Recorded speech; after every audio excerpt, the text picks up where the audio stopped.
बात करें भोजपुरी के पावर स्टार पवन सिंह अकेले हिलाकर रख दिए हैं।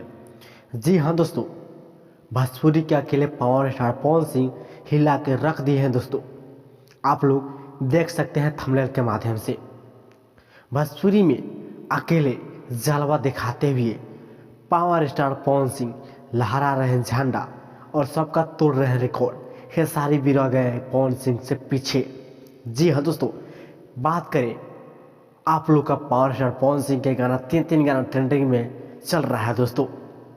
जी हाँ दोस्तों, आप लोग का पावर स्टार पवन सिंह के गाना तीन को गाना ट्रेंडिंग में चल रहा है, जो कि भोजपुरी के अकेले तहलका मचा के रख दिए हैं आप लोग का पावर स्टार पवन सिंह।